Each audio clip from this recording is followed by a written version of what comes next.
ನಾನು ಹೇಳಿದ ಕಾನೂನಿನಲ್ಲಿ ಮಾಹಿತಿ ಇದ್ದರೆ, ಕಾನೂನಿನ ಉಲ್ಲಂಘನೆ ಆಗಿದ್ದರೆ ದಾಳಿ ಮಾಡಿದ್ರಲ್ಲಿ ಯಾವುದೇ ತಪ್ಪಿಲ್ಲ, ಎಷ್ಟೊತ್ತಿಗೂ ಮಾಡ್ಬೋದು, ಯಾವತ್ತೂ ಮಾಡ್ಬೋದಿತ್ತು. ಆದರೆ ಇವತ್ತೇನಾಗಿದೆ ಅಂದರೆ ಈ ದಾಳಿಗಳು ಚರ್ಚೆ ಒಂದು ಆಸ್ಪದ ಮಾಡಿಕೊಟ್ಟಿದೆ. ಇವಾಗ ನೀವೇ ಹೇಳಿದ ಪ್ರಕಾರ ಕೆಲವರ ಮನೆಯಿಂದ ಸುಮಾರು 11 ಕೋಟಿ ರೂಪಾಯಿ ಸೀಸ್ ಮಾಡಿದ್ದಾರೆ. ಅದರ ಅರ್ಥ ಅಲ್ಲಿ ದಾಳಿ ಮಾಡುವ ಮಾಹಿತಿ ಅವ್ರಿಗೆ ಇತ್ತಂತಾಗಿದೆ. ಯಾವ ಕಾರಣಕ್ಕಾಗಿ ಗುಜರಾತಿನ ಶಾಸಕರಿದ್ದಂಥ ಒಂದು ಈಗಲ್ಟನ್ ಕ್ಲಬ್ಬನ್ನು ದಾಳಿ ಮಾಡಿದ್ದಾರೆ ಅನ್ನೋದು ನನಗೆ ಮಾಹಿತಿ ಇಲ್ಲ.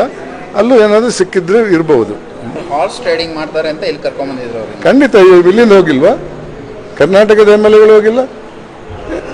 ಎಲ್ಲ ಪಕ್ಷದವರು ಹೋಗಿದ್ದಾರೆ. ಇದೊಂದು ಹೊಸ ವಿಧಾನ ಕಲಿತದ್ದು. BJPಯವರು ಗುಜರಾತಲ್ಲಿ ಅವರ MLAಗಳನ್ನು ಬಂಧನದಲ್ಲಿ ಇಟ್ಟಿದ್ದ ನಿಜವಾದರೆ, ಅವ್ರ ಕಾಂಗ್ರೆಸ್ನವರು ಅವರ MLAಗಳನ್ನು ಇಲ್ಲಿ ಬಂಧನದಲ್ಲಿ ಇಟ್ಟಿದ್ದಾರೆ.